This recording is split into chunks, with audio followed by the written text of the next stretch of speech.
Sickos Club. Sickos Club. Hey, come here. You like pro wrestling? We got a little something for you. Two fans, 3,000 miles away. We each been watching for more than 30 years. Celebrating the art form, the action, the homoeroticism. We ain't rating matches. We ain't analyzing stories. We ain't experts. We just sit down, shut up, and mark out! Hello, everybody. It's your boy, Blade Daily, coming at you once again with another episode of Sit Down, Shut Up, Mark Out. And I'm coming to you with my good friends, Jeff from Skewered Universe Podcast. Jeff, hello. Hey, how's it going, Blade? That's going pretty good. Going pretty good. I'm also here with one-time Hardway guest, but it's been a while. Kasey, how are you? Good. Excited to play? Yes. Yeah, well, yeah, wrong show. But you did, before the show, lightly accuse me of being occupied on January 6th. Yep. I'm also joined by my friend Justin, returning contributor Justin, who has actually helped us a lot, get some really cool interviews, and continues to make the effort. Thank you, sir. Hello. How is it in Madrid? It's 1 degree right now, and it's amazing. I'm enjoying the cold, and happy holidays to everyone. Yeah, happy holidays. I didn't know it got that cold out there. Really? Oh, sorry, 1 degree Celsius, because you guys do Fahrenheit, right? Okay, and so what's the transfer on that? It's just above freezing. Yeah, something like that. No Okay, snow, all right. but like Right. bearable. Okay, all right. We're learning metric. We're learning. So much is already happening on this show, and I'm very fucking excited. Now, for the listeners at home or in their car, because people don't just listen to this at home, they don't just listen to it on a computer or a television set.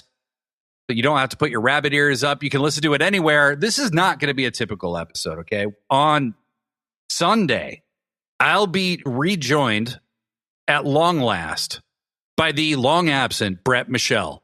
Yay. And Professor Degree, as we put together.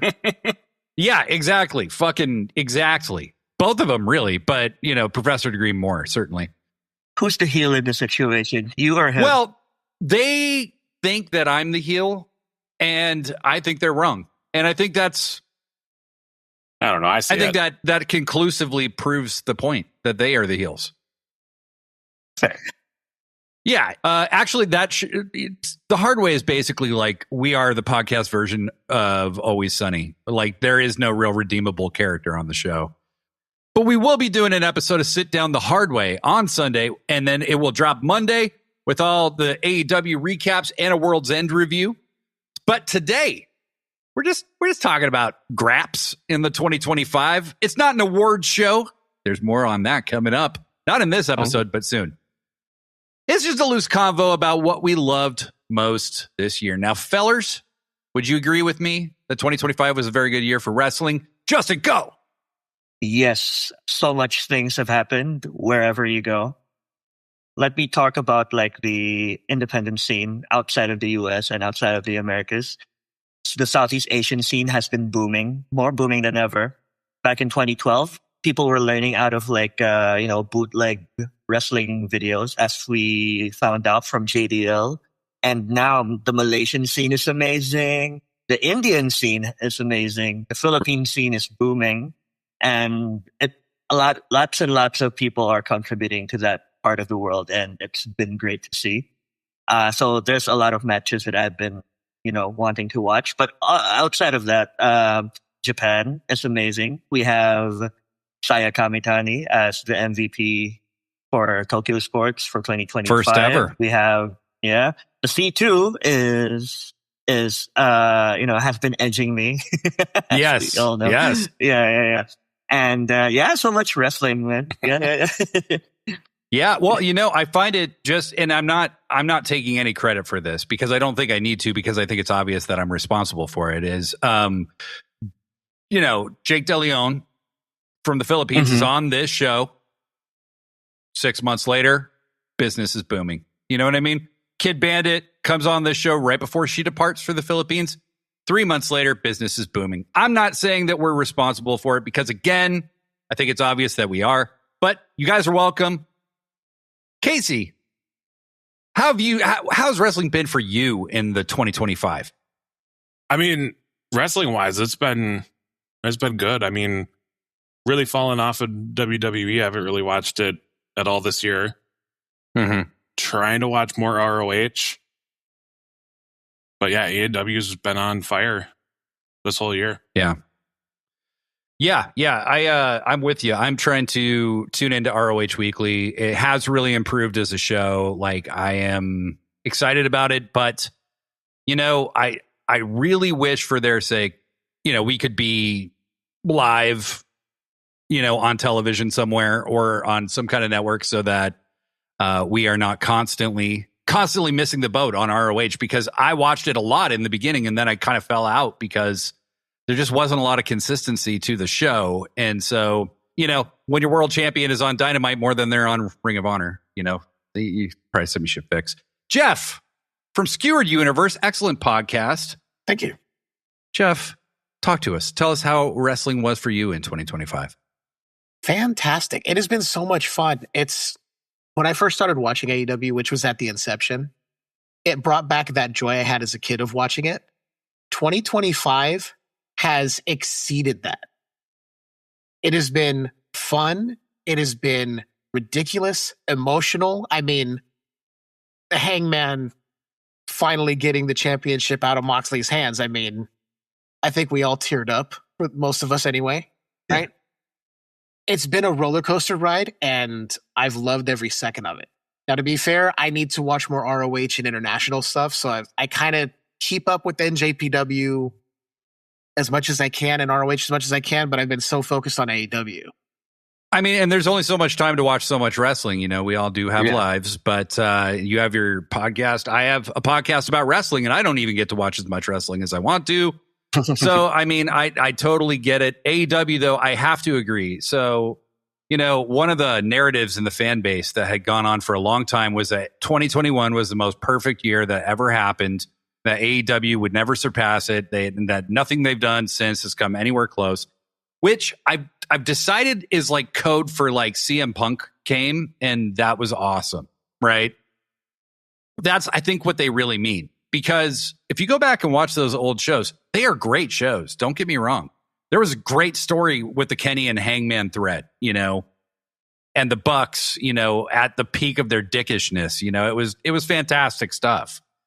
But on a consistency level, the pay-per-views are infinitely better. The shows have so much more story threading everything together than they used to. And there's just so much more. It's just such a consistent effort every single week. Yeah, for sure.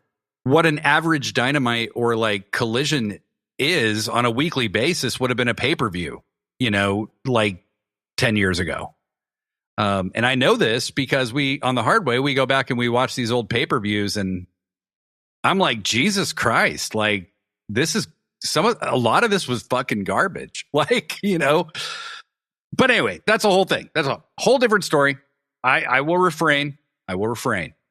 But Jeff, I agree with you. We are in unprecedented good times.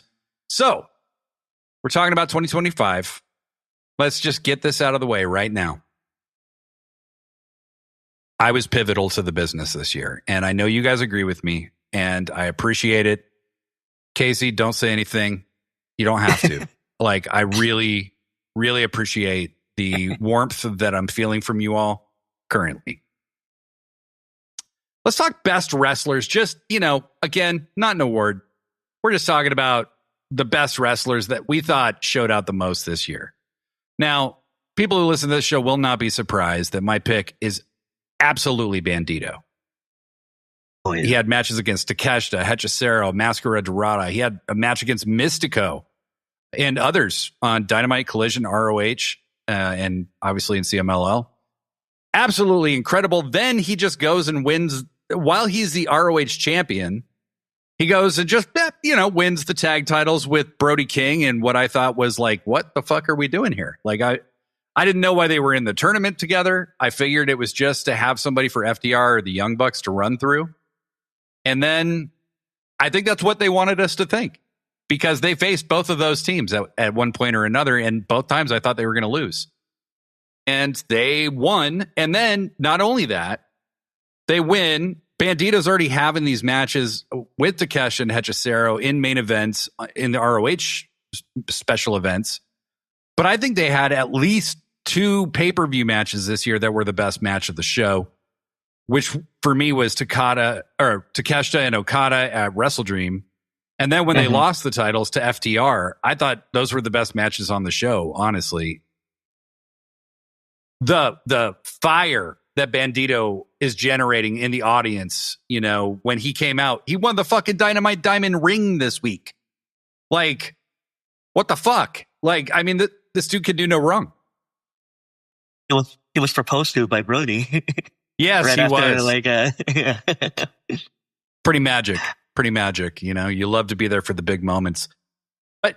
But yeah, I just think this guy, you know, I've said it several times. I think he is on the 2016 to 2018 Kenny Omega thing right now, where he's so dialed in physically and mentally that he's like can defy physics at will almost, you know.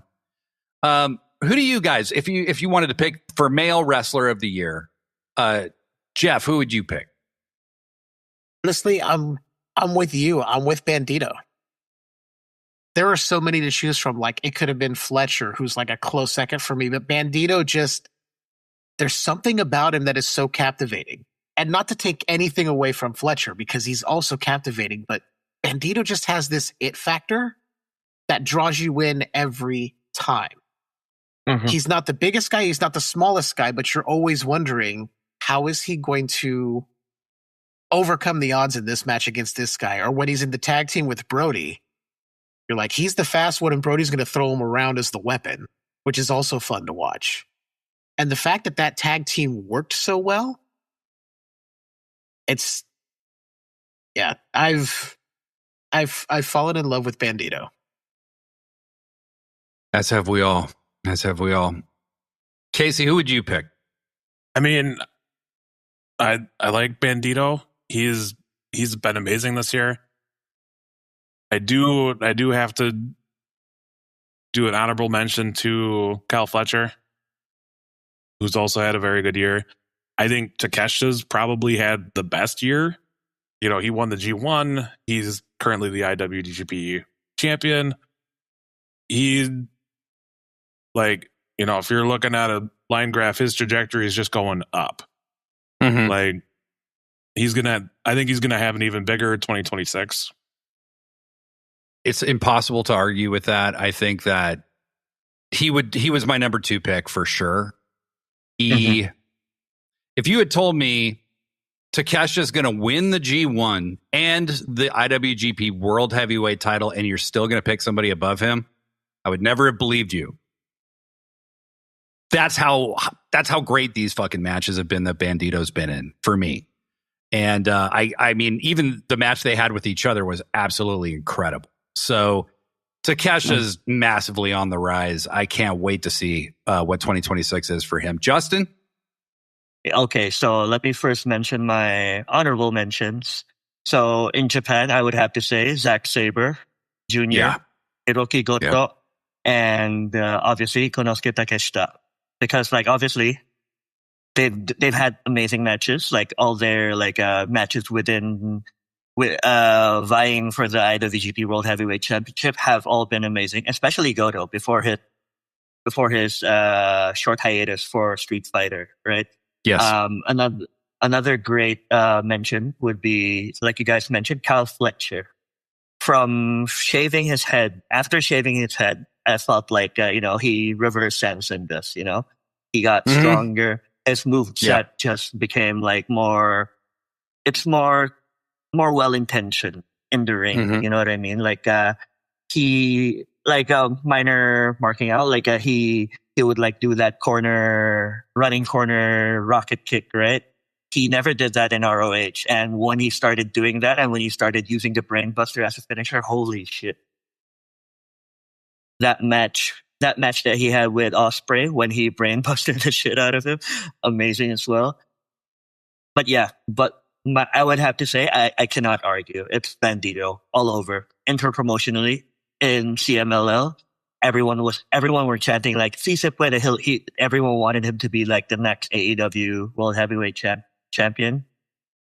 Actually, I was also very kind of scared when he came back from his long hiatus, because like remember that first match he got back, I think he suffered a minor accident. I was like, oh shit, maybe Jericho did a toll on him or something like that. But well, I'm very happy. He bailed out Matt Cardona, and he bailed him out at the end of the match with Jericho because they were attacking him, and Bandito returned, and he did like a springboard drop kick, and he landed on his head, and he was clearly fucked up from it. And and then he was gone for like 3 weeks. I was like, oh God, you got to be fucking kidding me. Yeah, he almost pulled a Wardlow. Yeah. Oh, God, comes back and immediately walks back out the door like Abe Simpson. Yeah. Yeah, but I was very concerned about that because I was like, I haven't seen the man in like years. Will he just be like a trainer? I'm happy to be proven wrong, and gladfully so. His matches against like Hechicero in CMLL and in AEW, holy shit! And just yesterday in Collision, he did like a crash driver, aka the Style Splash Powerbomb. That's a puro rest move, like that. Amazing. But basically, like long story short, goes to show that he studies his opponents. He knows what to do. He knows how to counter his opponents. His core in general has been like very stable. So unbelievable. I would have to say top one for me. No arguments. Yeah, I mean he's had one of those legendary years where I just think it's impossible to not at least have him somewhere in your top 5. I mean, like for me, the level of excitement the guy can generate, and I've seen him do this with crowds that didn't even know him at all, and he shows up and they're like, oh, who's this guy? And then by the end, everybody's like, Bandito, like, it's wild. So very cool. I have Takeshita as a runner up, and he's fantastic. Yeah, not that I was forgetting Takeshita, because Big Take is Big Take. You cannot forget him. But yeah, going back to, I think Kyle Fletcher, this guy's world title guy, like all the way. Did want to give a special shout out to that match he had with Hangman at All Out. That was a 38-minute main event. They beat the shit out of each other. There wasn't a boring moment in that entire match. It's one of my favorite matches of the year. It showed how far both of them had come. Hangman as the champion, making this guy look legit, and Fletcher earning that respect at the same time. And they both did their jobs beautifully. Absolutely beautifully. Yeah, I think Fletcher had to get out of the shadow of Ospreay, and so many people were like, oh, you're like him. And he's like, fuck no. Well, no. You know what's crazy is he turns on Ospreay at Wrestle Dream, and then the next month they have a match at Full Gear in 2024. And from that moment to now, this guy has just been a rocket. Like there is no ceiling for where he could go from here.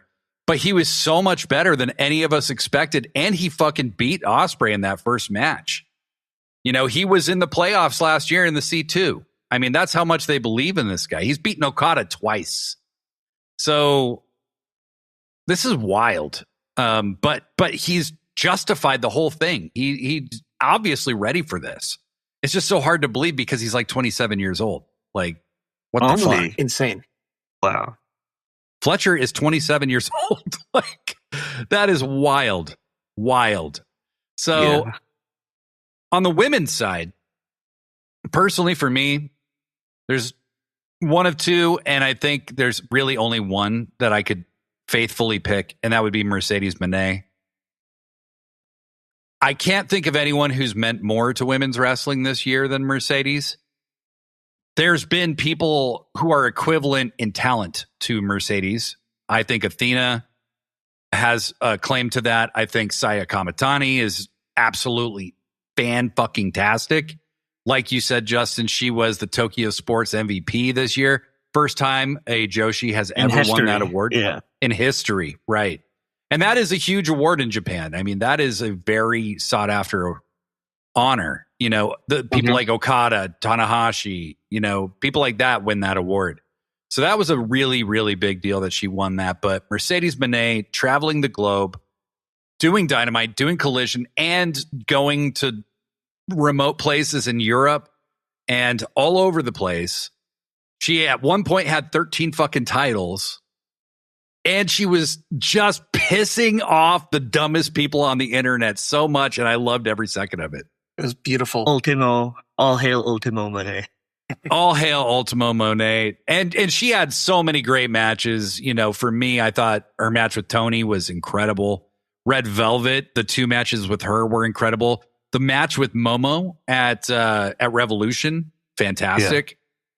All of her matches with Mina were great. All of her matches with Alex Windsor were great. Alex just took the Rev Pro title from her. And I say Mina for TBS champ. Honestly, you know, they've had 3 matches. She's defeated Mina 3 times. Mina would be a good pick to take it off her, I think. What about you, Justin? Who were the people who moved the needle the most for you? Okay, so undoubtedly, obviously, like Monet, but Monet would have to be my top 2, actually, because I would have to say Saya Kamitani is my number 1. I'm a bit biased, obviously, but also because, like, as we all know, for the past 3-4 years, Bushiroad has been losing money, a lot of money. Big time. Because of the depreciation of the yen and the hyperinflation of the yen. Anyways, aside from that, New Japan has not been, I mean, it's been performing all right ever since Tanahashi became president, but at the same time, like, it hasn't been as strong as Stardom. I had expected Stardom to, like, perform poorly after Hatman, Pervy Boy Hatman left, Roshi Ogawa. Right. But I'm glad that someone who's more, like, attuned to the product took over, Taro Okada, because I would have to say, with Taro Okada's blessing, Kamitani had gotten, like, to top star status. Ogawa had not allowed her to be that star because of certain biases. You know how he is, you know, like, I think you're fat. I think you gained a little bit of weight. I don't want you to be champion, whatever. He's such a piece of shit, man. Yeah. But anyway, so Kamitani, a long story short, she was able to attract a lot of fanfare, which is super rare compared to, like, you know, New Japan. One of the big things she's done was attract a lot of people. She would, like, showcase herself in, like, you know, variety shows and all over Japan, so much so that has powered, you know, the ticket sales of Stardom. Right. Stardom has been the most consistent product in New Japan. Granted, like, there's a lot of, like, haters with the booking all over on Twitter, but, like, whatever. There's haters of everything on Twitter. Yeah. But honestly, like, it's been very, very effective.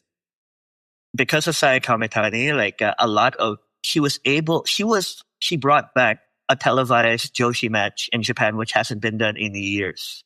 And she has sold out she has sold out the Tokyo Dome as well, which is super rare.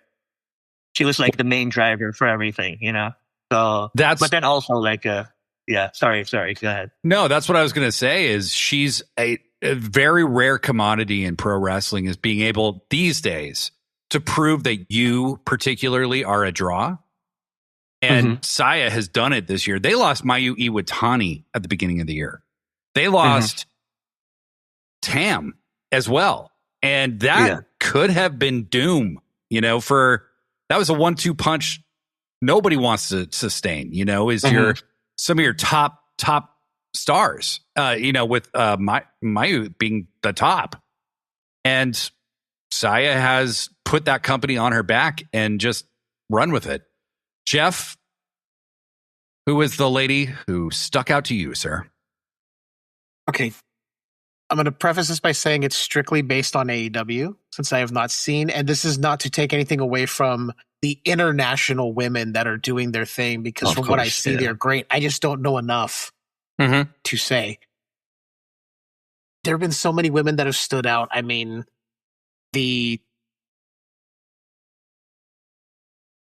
how do I say this? The trajectory of Harley Cameron and where she's gone. Oh, yes. And then you've got Toni Storm and this timeless gimmick that keeps evolving and changing. And I think we're going through from silent film era all the way through current. At some point, that's where we're going to be. I mean, you have Statlander, who just won the title. You've got Willow, who's paired with Harley. At the end of the day, it's Mercedes. And it's not just because she had all the titles. It's because she finally found her groove. And she has been so good, so instrumental, selfless, going to all these different promotions to be on the ticket.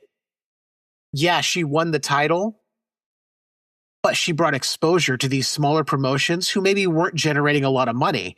And now people are going, well, when's she going to come back? Let's buy a ticket and hope she's going to show up. And a lot of times she's just showing up and people are like, oh, I didn't know she was going to be here. So they're getting a surprise. It's not Mercedes Hogan. It's Mercedes Varnado trying to elevate women's wrestling like she said she was going to do. And the haters can fuck off as far as I'm concerned. 100%. And this is what you have to do as a wrestler these days in order to truly win my undying devotion is you convince the audience that you are the character you play on TV, and these mouth breathing morons go online and start talking about you like you really are. And the people that have done it the best are the Young Bucks, Mercedes, and Kenny to a certain degree. And it makes me so happy because these people just out themselves as utter fucking numbskulls. She has to have some sense of satisfaction knowing that she's getting under their skin, and she's got them in the palm of her hand. But everything she's done is perfect. So, Kasey. No, Mercedes has had an amazing year.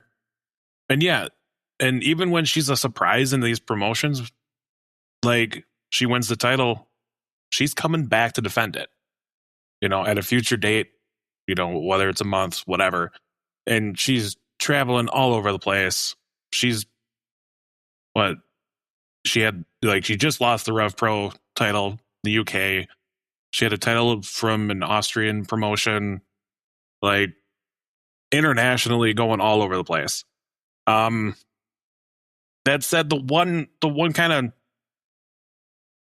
inconsistent thing has been like there hasn't been a real build up to any of her title defenses.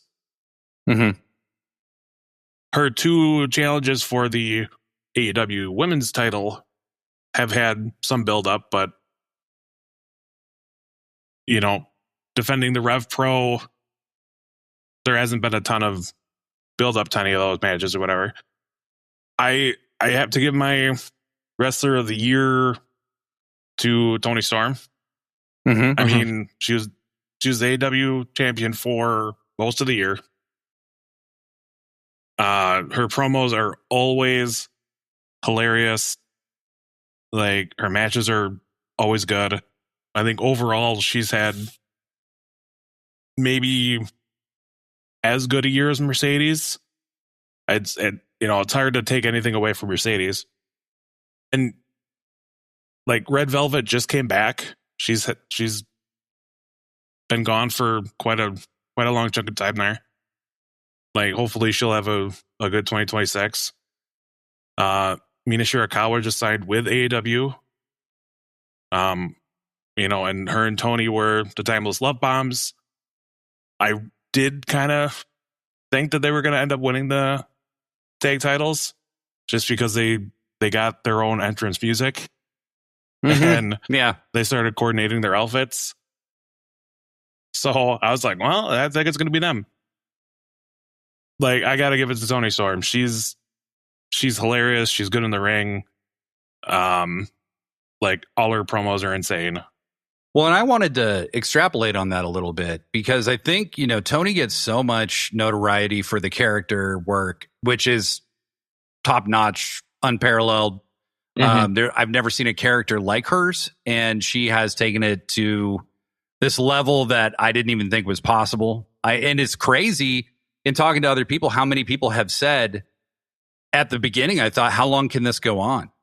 Because that was my exact thought as well. Is just like, how long can you sustain this? And it turns out for fucking years, like she's done a really great job. And Tony, but the one thing I don't hear enough about with Tony is she like Saya or Mercedes or Athena? Is she that smooth? No. What I like about Tony is she's got this kind of brawler. She bumps like a motherfucker for everybody that she's opposed. We all love that Hollywood ending match, but if you go back and you watch the Australia match, look at those bumps Tony's taking with Mariah on the outside. Like she got her ass kicked, like in real life, like kicked her own ass to get that match over. She's bled like crazy. Tony's a great worker, and it's just a very different kind of worker than a Mercedes or Athena or Saya. Yeah. And when she came back as rookie Tony Storm, like she got everyone behind her. Everyone just kind of was like, yep, this is what we're doing. This is her first time in AEW.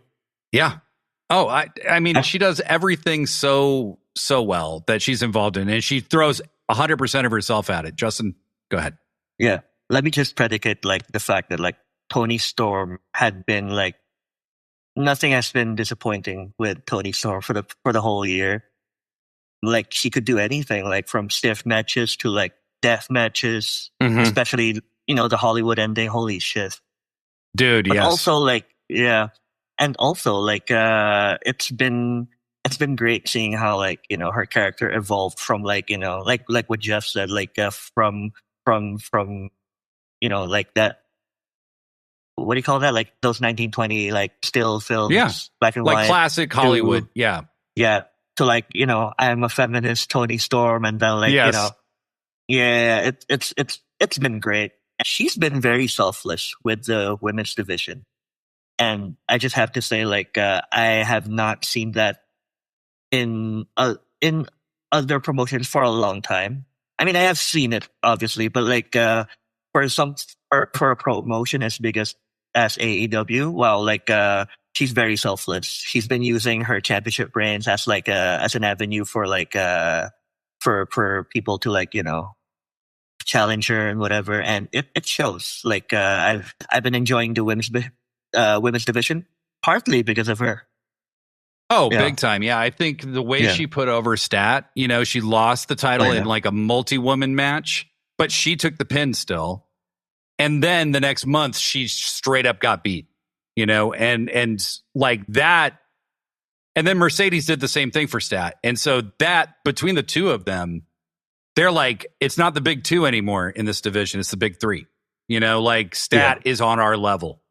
And, we've seen that up and down the roster in AEW from all sides. Look at Jon Moxley right now. Like the Young Bucks did the same thing, after they lost at All In.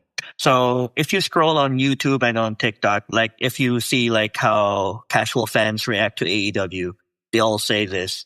I started watching AEW because of Timeless Tony Storm, and I stayed because of her, and I've kept on watching because of the other wrestlers that I've been watching along the way. So that just goes to show her amazing star power. Yes.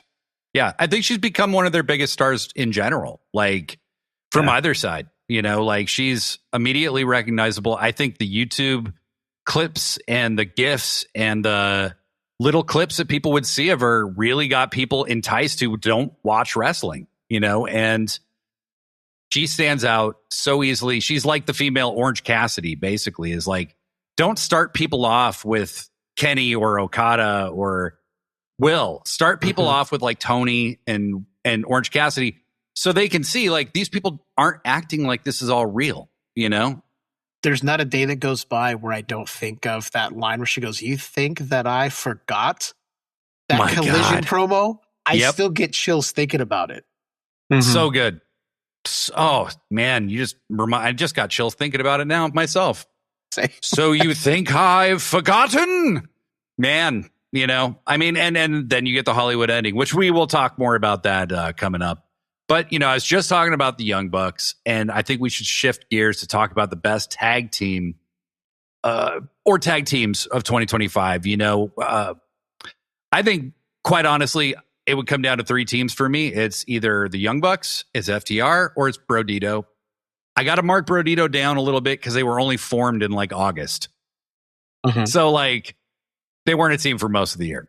But they made such an immediate impact that it's hard to deny how good they were and how important they were. You know, they were on every episode of Dynamite once they were tag champs. You know, I mean, that's the sign of like Tony needs you guys because you're doing something that people like.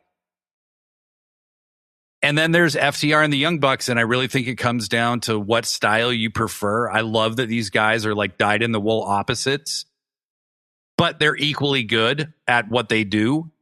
FTR, I thought, had a string of tag matches that was fucking fantastic from top to bottom. This is maybe the best year of their career in a lot of ways because I think turning heel, being reunited or uniting with Stokely did so much for FTR. Yeah. But stylistically, the Young Bucks are my guys.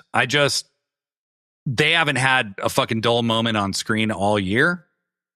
Every match has been so good. And I will say, like, you know, you have Tony Storm versus Mercedes at All In, and you have Hangman and Mox at All In, and both those matches were incredible. But right there with them is the Young Bucks versus Swerve and Ospreay. That entrance, the whole thing, and then the whole Broke Bucks thing that followed it. Absolutely incredible shit. Just incredible shit. I would pick the Young Bucks. Kasey, who would you pick?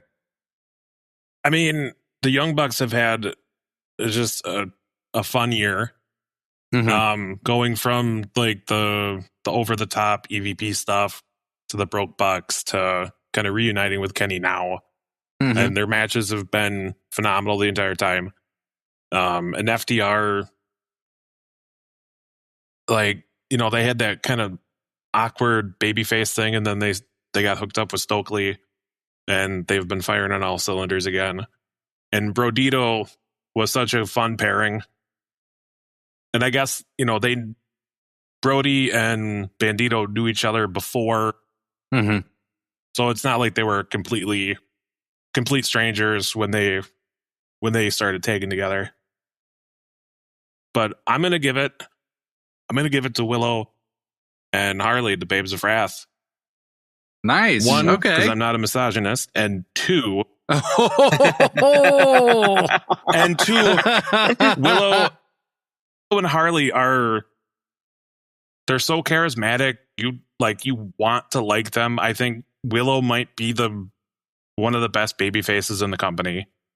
Harley can do both. You know, she's had some kind of heelish moments, but they're very likable. They're coordinating their gear. They're working on their tag team moves. They had that match yesterday where they did the piggyback like swanton thing where Harley's on Willow's back, and then they're developing, their own like double team moves, and it's been really fun to watch them, even though they've been tagging for just the last part of the year now. Yeah. Oh, that's cool. Well, and thank you for, making the show woke and not being a misogynist like me. I really appreciate that. Justin. I don't know. Do I still want to talk to a misogynist? No, I'm joking. Yeah. So for the men's side, I would have to say the Bucks, because given how tenured they are in the company, I would, given how they co-founded the company, one would expect they're just going to do their greatest hits. They're going to do this. They're going to do that. But no, they've done the best of 7. They've been refreshing their character again and again and again and again. And they've been doing crazy spots, they're very refreshing just in general. And I truly enjoyed how they somehow gave us all a history lesson when they were coming out of the ring as, the Broke Bucks. There were There was Generation Me from TNA. There was yeah.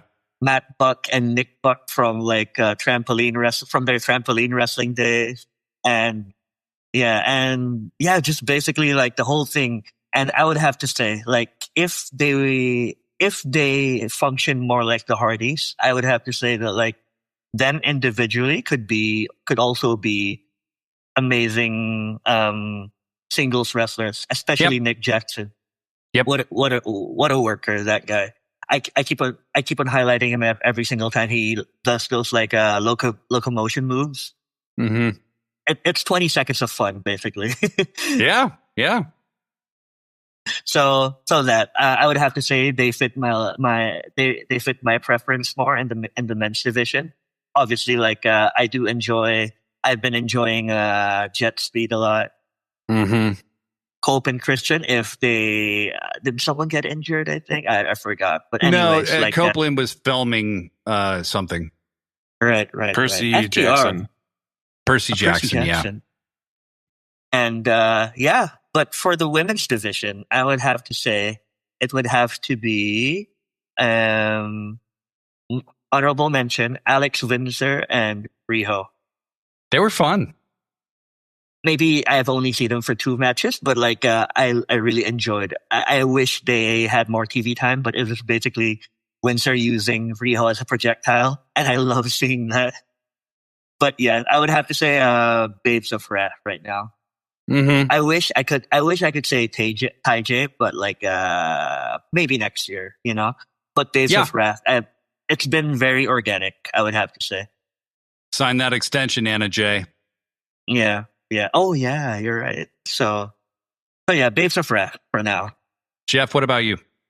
It's as much as I love FTR because they're that old school, hard-nosed tag team that I grew up loving.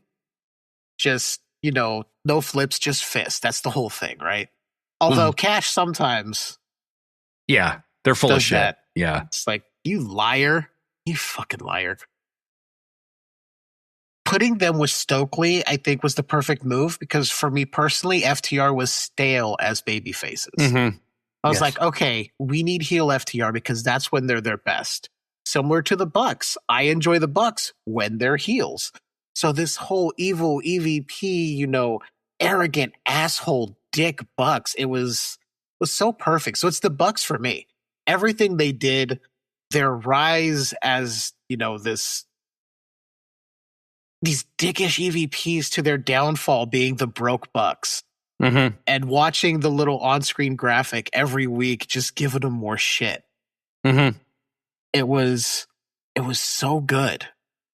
And now seeing them reunite as the Elite, I'm like, okay, we've earned the right to see this now. They've had to go from being these dicks and having to learn a lesson. Mm-hmm. It's just been so good all around. And the wrestling is always great, but they've even gotten better. I don't know how they've been doing this for so long, and they've gotten in the best shape I've ever seen them in. And just killing it. Yeah. Every time. I think that's the thing that none of the rest of us mentioned is like they are in incredible shape. And I think that that's really added another dimension to the Bucks. But yeah, they've created new tag team moves. That crazy, what is it? The jumping, like Nick like jumps off the top and stomps the guy. And then it turns into a power bomb that Matt does. Like, yeah, fucking awesome. And then of course on the women's side, it's going to be Babes of Wrath, simply because I feel like them winning, maybe the plan was different. Maybe Tony saw just how good Harley has been progressing.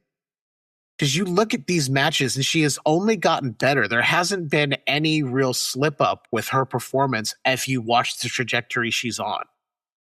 So I almost feel like this was a reward for her in the hard work. Because I had tears in my eyes when they won for Harley, because I'm like, this is her first title. This is her first chance to really show what she could do. And she's proven that she deserves to be there. Willow already established that as TBS champ. We know Willow's going to do great things. Willow is amazing. I never want her to turn heel. I don't think she will. It's not going to work. And I will personally go after Tony Khan if he ever has her turn heel. You hear that, you slippery bastard?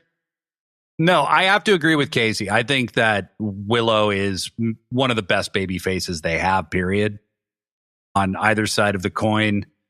Just so you can all see that I have a heart and that I do care about women's tag team wrestling. I'll pick one.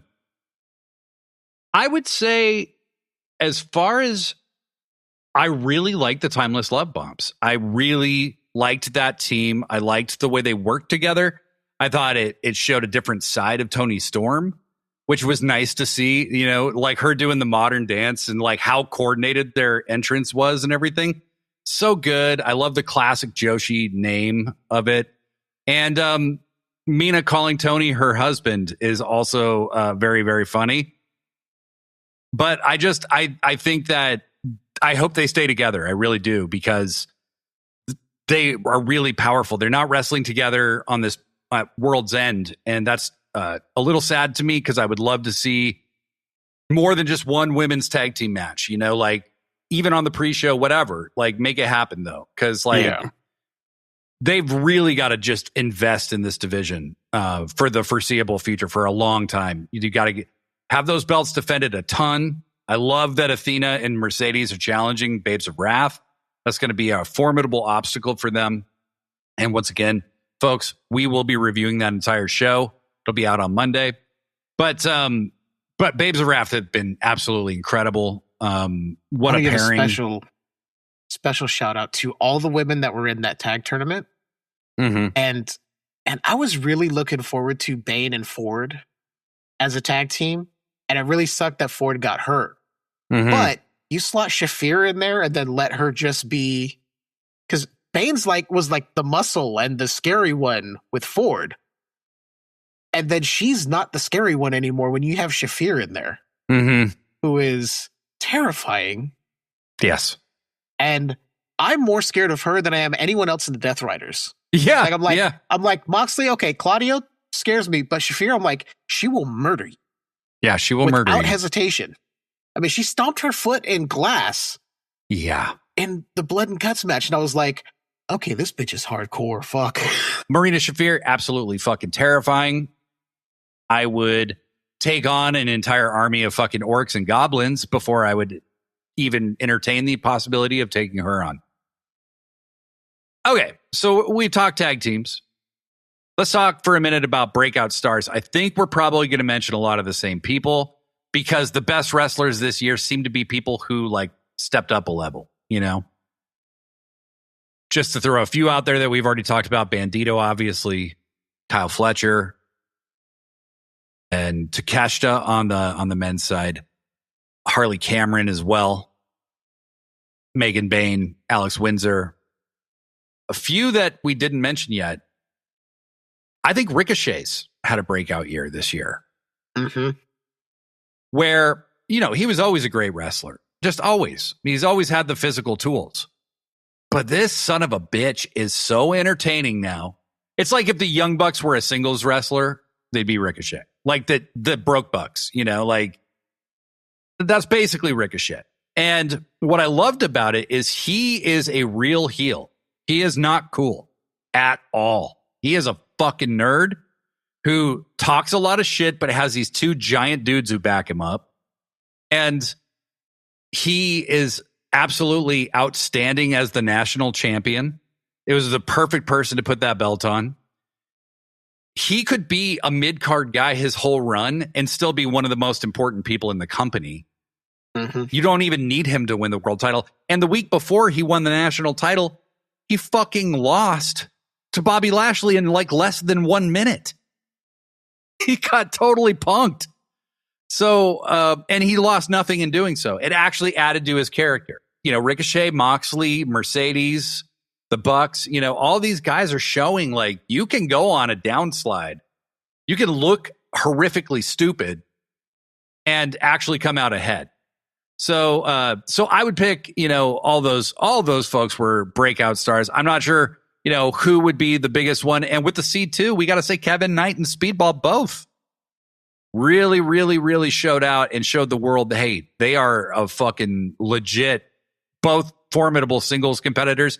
I really do hope Speedball stays together Jet Speed stays together for a while, because I would love to see them be the tag champs, honestly. It'd be kind of cool if they took it off FDR. Kasey. Go. Breakout stars. Kevin Knight has really shown up. Like, his in-ring work has been amazing. He's had really good matches. And with this, in the C2, outside the C2 with the Jet Speed tag team, he hasn't had a ton of mic work yet. I don't know if they don't trust him on the mic yet, or if there just hasn't been any organic opportunities for it. He's been, I think he's one of the top breakout people. Yeah. Kyle Fletcher, obviously. Yeah. He had the TNT title run. Megan Bain has been really fun since joining the company. Alex Windsor, she's been having a pretty good year. She just won the Rev Pro title off of Mercedes. Yeah. Harley Cameron, just an incredible year. She challenged Mercedes for the TBS title. Had a good series of matches with her, and Minnie Monet is also a huge breakout star this year. Yes, absolutely. Yeah. And Tekla, and I really messed when Tony Schiavone was calling her Spider Tekla, because he thought the toxic was the nickname part. And Spider Tekla was her full name. Yeah, her name is Spider Tekla, and just toxic was in quotations. I miss that so much. Bless Shavani. Tekla is somebody who seems like they're carved out of stone to be a star in America. Holy shit. Justin, what were your thoughts on Tekla? Okay, so Tekla, I've fallen in love with her ever since she debuted at Ice Ribbon. Small women's promotion. And then when she moved to Stardom, became part of Donna Del Mundo, and then now part of Hate. When she beat up Tara Okada, the president, that cracked me up. But anyway, so now that she's in AEW with the Triangle, I would have to say I love that she's been holding out on some of her moves. Some of her Stardom moves she hasn't even featured in AEW television yet. And when she does, I will pop and I will release the edging. But anyways, no, but with Tekla, right? She's been consistent with her moves. She's been amazing. Always on cue. So I expect really great things. I think she'll be my next TBS before Mina, actually. Okay. I can see it. And I think she is the tallest 5'1" person I've ever seen, because she holds herself like a fucking giant, and when she walks out there. Yeah, she gives me a Scrappy Doo energy, Very much. Yep. And she just walks out there like she owns the fucking place, and she's been like that since the day she debuted. There has been no hesitance in her. And and they've kept her away from a lot of the big matches that they could make with her, which makes me feel like they have big plans for her. So I also like that they kind of kept her out of the tag team stuff, and they let the Sisters of Sin take that. She's kind of the obvious leader of the group, and I like that because she should be. Jeff, who's kind of broken out for you this year? Man, there's so many. Everyone you've named. I mean, from Harley to Bandito, Fletcher. There's so many. Tekla. I hear you say it all the time, and you said it here. She carries herself like she's 10 feet tall. Yeah. And it is. She commands attention when she enters. And she's like, look, I'm fucking here now. I'm the star. You will pay attention to me. and I'm going to tear shit down. And she does every time. Yeah. Mhm. She's also almost as frightening as Marina Shafir. Yeah. Yeah. She's really... Yeah, when you go on her Instagram and see her just shooting like a semi-automatic weapon, or like, you know, just like the shit she does for fun, it's like Or It's like, check her okay. stardom. Yep. Check her stardom gallery. Like when she does like certain moves, insane. I'm going to have to do that. yeah, But I think for me, just strictly because of what he went through and how he was pigeonholed so badly in Mhm. WWE, it's Ricochet. Mhm. Because this man has taken the ball, ran with it, dunked on everybody that said he couldn't do a promo, that he was only flips and can't do any wrestling. This Mhm. man has proven everybody wrong, proven that WWE had no idea what they had in him. right. He's proving why Lucha Underground was putting the top title on him as when he was Prince Puma. Mhm. And going Mhm. back and seeing the stuff before that, his matches with Ospreay before that. He has been given the opportunity and he has taken every Agree. moment of it. It's very similar to what Swerve did. When Tony Khan was Yeah. like, I need somebody that I could rely on, and Swerve was like, yeah, I'm right here. And then Swerve is your champ. Ricochet was given the opportunity. I feel like Tony was like, hey, show us what you can do. And he was like, bet, got it. Starting from him being punked as the little nerdy guy by the Hurt Syndicate to now being this dickish chicken shit heel hiding behind GOA in the demand. Right. That's it for me. And this is not taking anything away from anyone else. It's just to see this man actually seem like he's having fun and not relegated to Twitter matches. Right. He's Right. really He's not competing for the speed title. Mhm. Right. Yes, definitely. Yeah. deserved that national title. And I'm excited to see not only how long is he going to hold it, but where he's going to show up to defend it. Yeah. Yeah. Absolutely. It definitely seemed like when Ricochet was in WWE that they wanted a safe, generic, like superhero flippy guy for the younger audience. You know, it seems to me like Vince had sniffed his own farts for so long and been told that they smelled great that he just looked at somebody like Pac, or he looked at Ricochet and he said, this is the guy you're going to be. And that's as high as you were ever going to get. He made up his mind in 30 seconds and never would entertain the idea of seeing you beyond that. And what we're seeing with so many of the people who came from that era of WWE in AEW is just watching them blow right past all that, you know? Yeah. And real quick, I want to say with Pac, I don't even see him as that Adrian Neville character anymore. No. That is so far removed Yeah. from, I think this is the Neville. Pac that was there before, and they saw him, were like, well, Yeah. we can't have you be so hard edged. So can you be a superhero? Because you can do high flying stuff. He was like, you're giving me a paycheck, fine.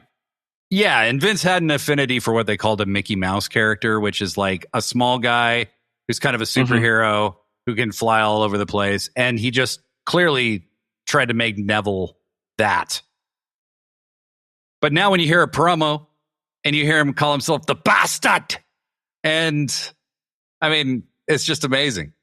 Yes. So basically, like I have to say, like both Ricochet and Pac, I have a lot of praises to give them because they're both from Dragon Gate, and given how they were presented in the WWE, NXT, whatever, like it's a very far cry from what they used to be. If you see Right. them, if you see Ricochet and fucking PWG, he's always been this chicken shit guy. He would like insult the fans. He would insult like the announcers. And I'm glad to see that on national TV for everyone to enjoy. Dare I say, slightly even better than MJF lately. I think so. Because like he's not relying on the same thing every single time. It's very original, in my opinion. And with Pac as well. With Pac, he's always been like a very dangerous heel. Right. In Dragon Gate, he was part of this Red faction. It's called Red. But anyways, like I'm glad to see some of his like powerhouse moves like come back and I'm glad to see like how devastating they can be. Lately, we've been watching his like that that fucking lariat that he does. Yeah. My God, yeah. And Loving people were like saying like I love seeing the change of pace for Pac, and I'm like, yes, I agree.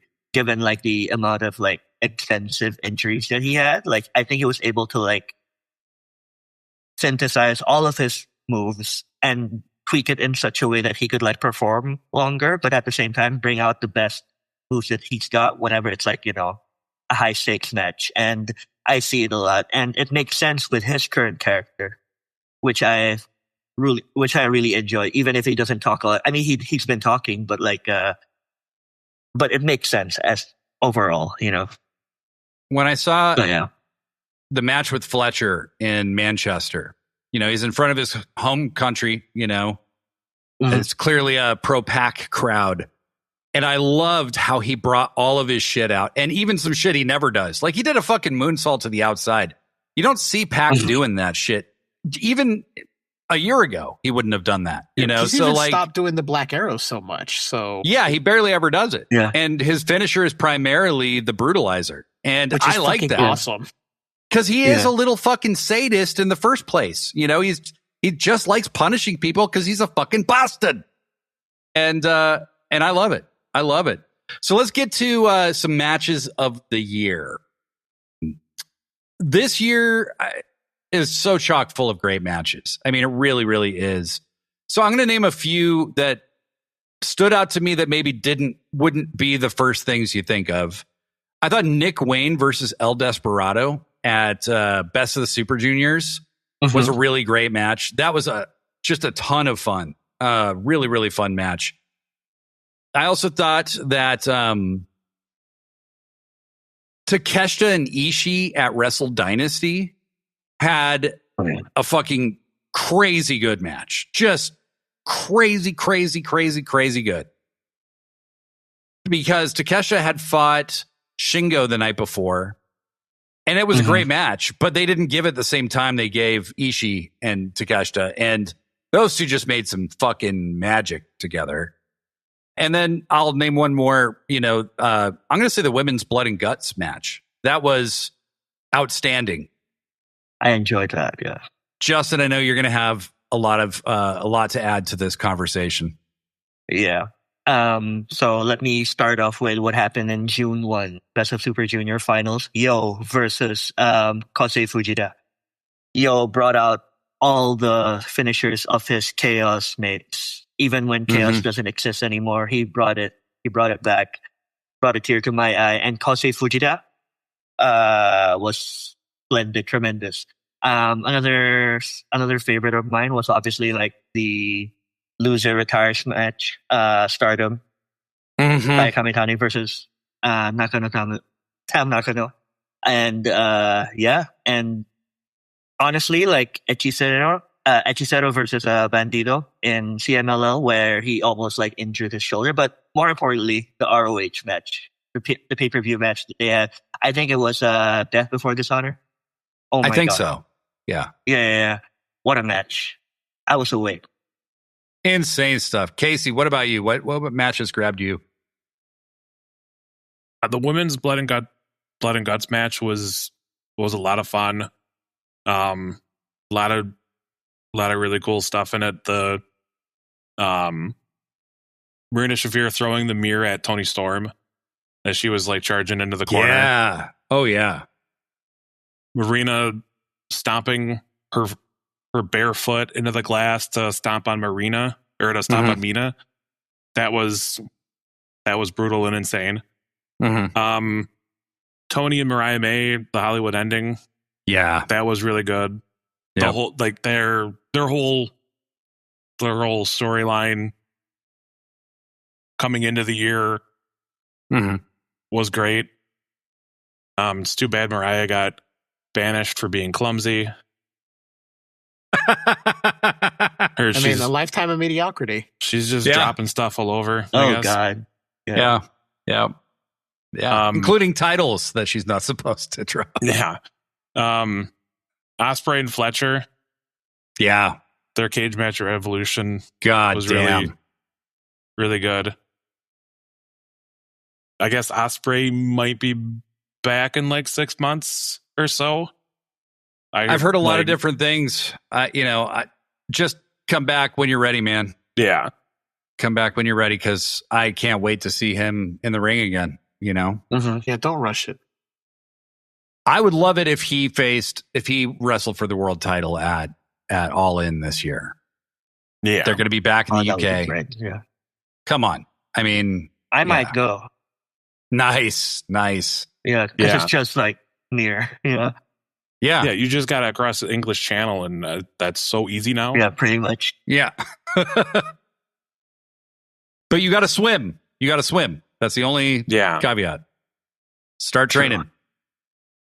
Jeff, what about you? What jumped out and kicked you in the nuts this year? There's two specifically that are the top for me. But I do want to give, the Bucks versus Ospreay and Swerve. Yeah. Was really fun, and it was just amazing to watch. I mean, anything Bandito did was awesome. The Bandito stuff, the Hollywood ending, of course, amazing. But the two that I keep coming back to, one, I'm going to say it first, the women's blood and guts match. Yeah. Because even though there were veterans in there like Mercedes and such, we got to see like Sky Blue bleed the entire match. Yeah. But prove that she's tough as shit. Mina proved that she can take a beating. I mean, how hard was Megan Bayne hitting her with that belt while she was being choked out? Everything about the women's blood and guts match is everything I've ever wanted a blood and guts match to be. And it made the men's match, while it was still good, pale in comparison. Absolutely. Yep. The men still did great, but the women outshined, outclassed, out-wrestled the men that night. Yep. Yes, they did. Agree. The top for me is Hangman Moxley at All In. Yeah. I've been hooked into the Hangman story from day one of AEW. Yeah. This story is ever evolving. Hangman is still in that same story. And seeing him, he's the main character. Oh, absolutely. Absolutely. So seeing him dethrone Mox. Yeah. And to have his redemption arc really played out the way it always should have played out. It felt like closing the book for real on the CM Punk shit, where it's just like, I will say forever that was the beginning. That was the single worst decision Tony Khan ever made, was to take the belt off Hangman and put it on Punk. Because he didn't need it in the first place. A few others, Bandito versus Takeshita in their ROH match was fucking amazing. Hangman versus Will Ospreay at Double or Nothing. I actually prefer this slightly to the Moxley match, only because it's just a wrestling match. And it shows really how great Hangman Page is. How this guy just doesn't have a bummer match. Like, he can do anything. And with anyone, the match he had with Fletcher at All Out, the match he had, the two matches with Joe, he had another great match with Mox a few weeks after All In. Absolutely incredible. Kasey. Sky Blue in the blood and guts match, just drenched in blood. It was something like 10 out of the 12 women in that match were wearing white. Yeah. So it's like, oh, okay, I see where this is going. And then Sky Blue just immediately covered. Within 2 minutes. Yeah. Yeah. She was so happy when she started bleeding. You could see her like smile. Yeah. And she was probably really mad that they didn't get to do any fire stuff in the blood and guts match because Darby got thrown through a flaming table. So yeah, they're like, look, your match is going to be better, but we're going to have this one spot for Darby. And Sky was probably like, well, can I at least light the table on fire or something? Like, they're like, no, Gabe Kidd's going to do that. But also another match or two here that I had on the sheet. Kenny Omega versus Gabe Kidd at Wrestle Kingdom was... Tanahashi cried. My God. But yeah, we just were spoiled this year. We had an incredible year, but I think Kenny versus Gabe, it was my match of the year till about May. And now I have no idea which one actually I would put above. I think Mercedes versus Tony Storm was way up there too. Both just really, really great shit. And I think Fletcher got made in that cage match as well when he's like, fuck you. I hate you. I hate you. You know, like with Ospreay. That was like the moment where he like absolutely became his own guy, you know, detached from Ospreay. Jeff? I just want to say real quick, I will fully admit my love and putting the Mox Hangman All-In match at the top of my list for the year is not based on wrestling. Because there are other matches that out-wrestled this match. Yeah, this is strictly based on my love of the story, my love of the Heyman character. Yeah. And that emotional high of seeing him open that fucking briefcase and damn near have tears in his eyes, pulling it out for everybody to finally see. Yeah. It was kind of like watching the Avengers films and getting that Endgame moment at the end where everything comes together. Yes. It was like that. But pro wrestling and not knocking anyone who loves the Marvel stuff, way better than that. Because it's fucking Hanger. Right. Leaves his plants. That's true. Both scientifically and metaphorically. Grammatically. So lastly, before we head out of here, let's talk about show of the year. I have one pick.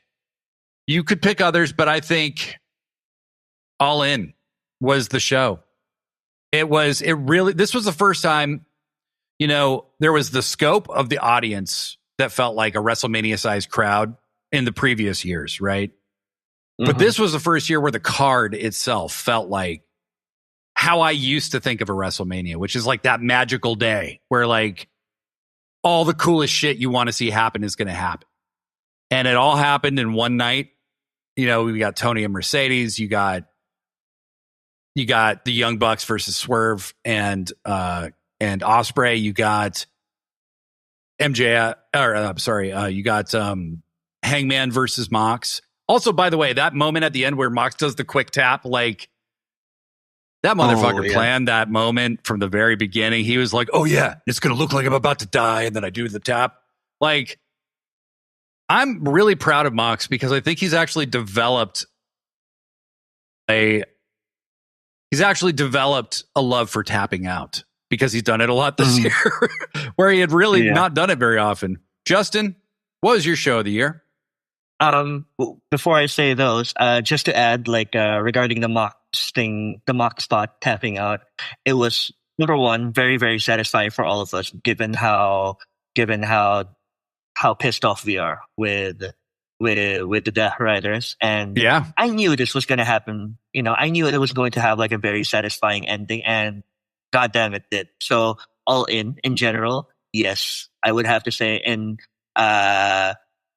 maybe top 3 shows this year.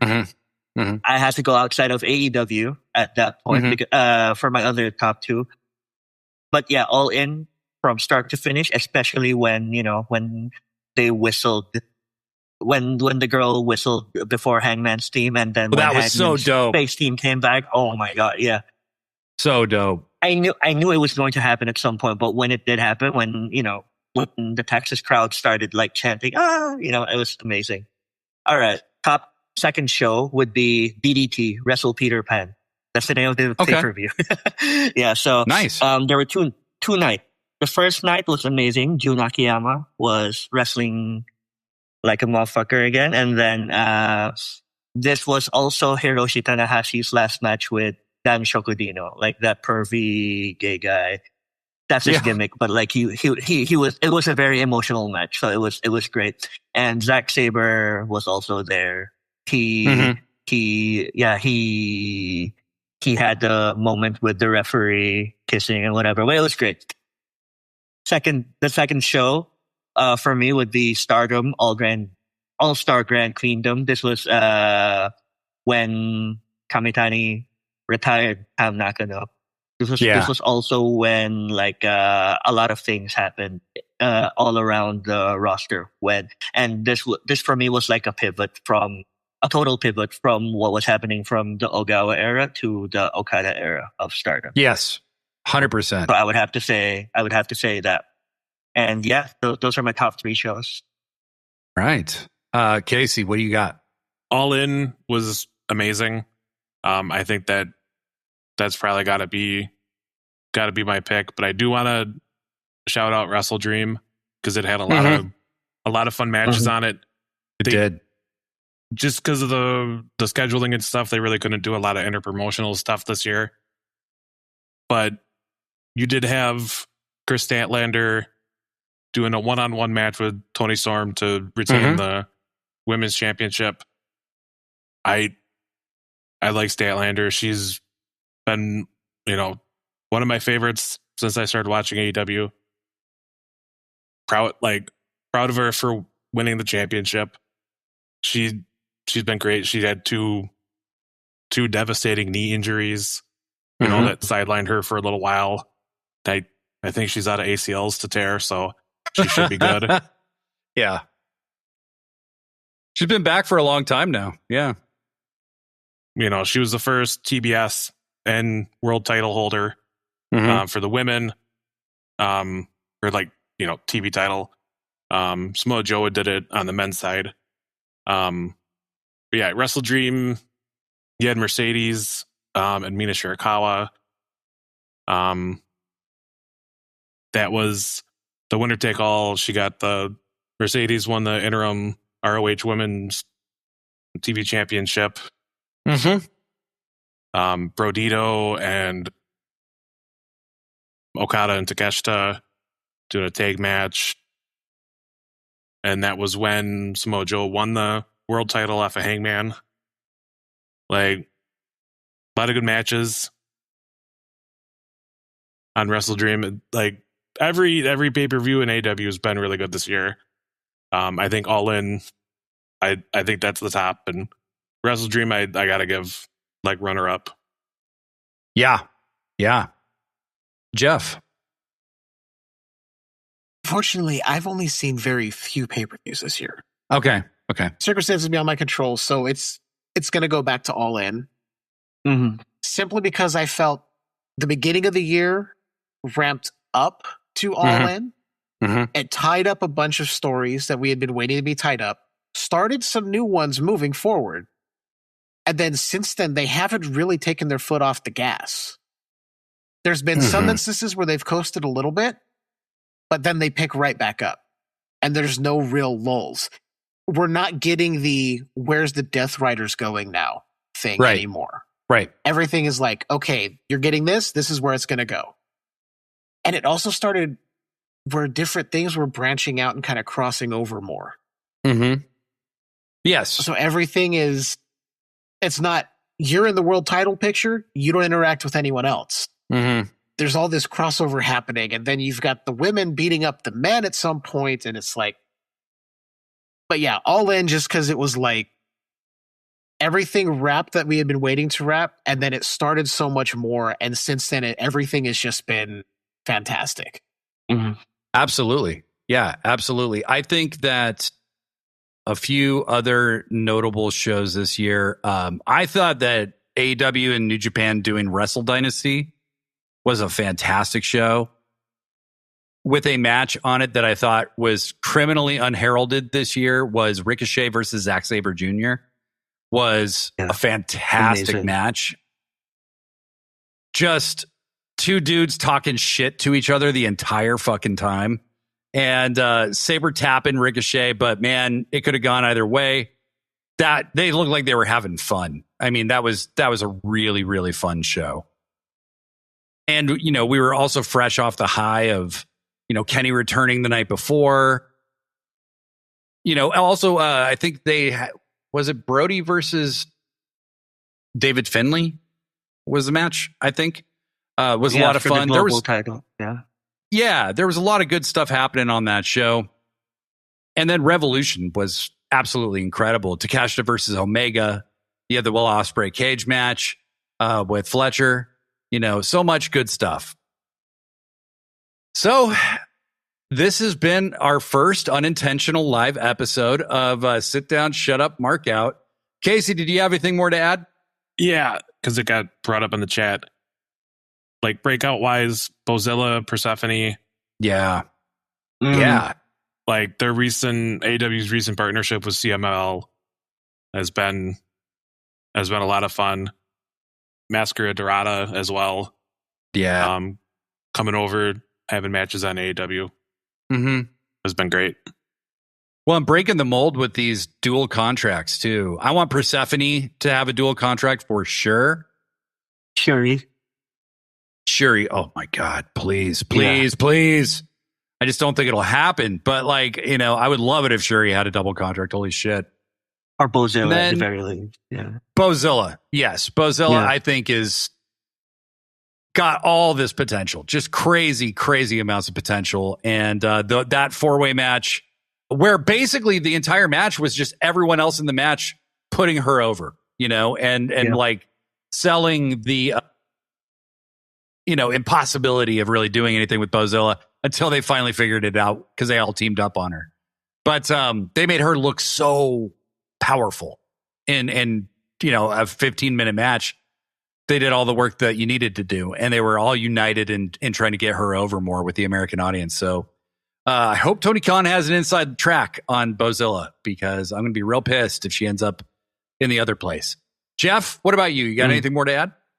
I just want to say, I think this has also been the year for AEW to show for their wrestlers, men's side and women's side, to show how selfless they actually are. Yes. It's like even mentioning Mercedes in that 4-way match, being part of the ones to give Bozilla the spotlight. Mercedes and Tony being selfless to elevate Statlander. Hangman in his match with Fletcher. Fletcher lost nothing and was elevated in that match. Everyone on that roster who in the AEW locker room, both sides, they're not about like, we need to keep people down because we don't want them to get above me. They're like, right, if I can push somebody to be at that level to carry this company later, it's what Mox has been doing his entire AEW run. Even when he was the one that Khan was like, TK's going, hey, can you carry the company for a bit with the title during the pandemic? He was still out there putting other guys over. There is not one selfish person that I've seen in the AEW locker room, and this year cemented that so many of them are willing to eat a pin or, tap out, whatever it takes to put over their opponent. Even if they win, they're still putting over their opponent to elevate them. There's no Hogan bullshit here. Yeah, this was a company that it was a genuine team effort. And I think that really came through. Was this is like, we are all on the same team. Let's put on the best fucking show we can. Let's get this guy over. Let me do the job to this guy, because he's ready, or, this woman because she's ready. Like whatever. They really, you could tell they were all on the same page. Justin, any final thoughts? Final thoughts. I'm just hoping for 2026, the locker room culture continues. And me too. Like 2026, Blade no longer becomes misogynist. Oh, come on. God damn it, Kasey. God damn it. You guys. You can grow as a person. I believe in you. Oh, my God.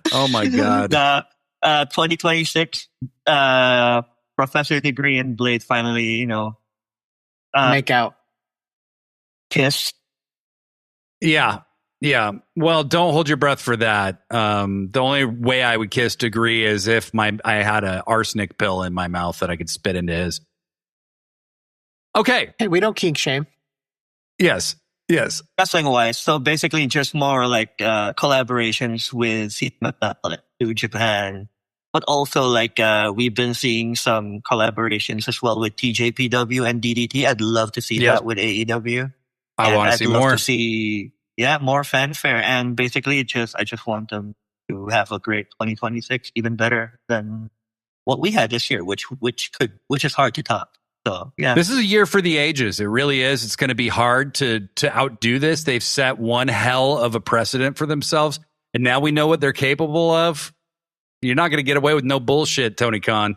Not that he would try. I honestly and sincerely believe that when Tony Khan, even when he falls a little short of what I want, he's doing his absolute best. And he's trying to give all of us something to talk about. Look at how robust this show was. I told you guys it'd be an hour. It's been an hour and a half because, of course, it always goes longer than I say it will.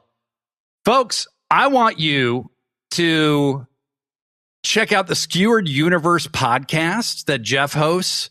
It's a lot of fun. They talk about movies, focus on horror, focus on TV, vintage and new. A lot of fun stuff discussed there. You can follow Justin over on Blue Sky. It's Justin CKW, right? Yes. Justin CKW at Blue Sky and Threads and Twitter, I believe, right? Unfortunately. Kasey is FNA Kasey on Blue Sky? Yep, just Blue Sky. Just Blue Sky. Okay. I got kicked off Thread somehow. Wow. Well, I am iBlade Daily. You can find me at iBlade Daily on Blue Sky. Yes, on X. You can find me on Threads as well. So there you go. But that's about it. That's about it. So until next time, I'm Blade Daily. I'm Jeff.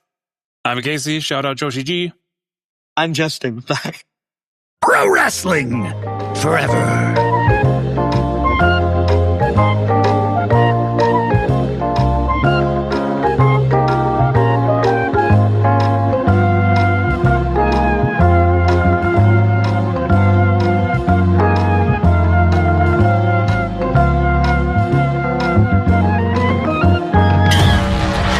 Sickos Club.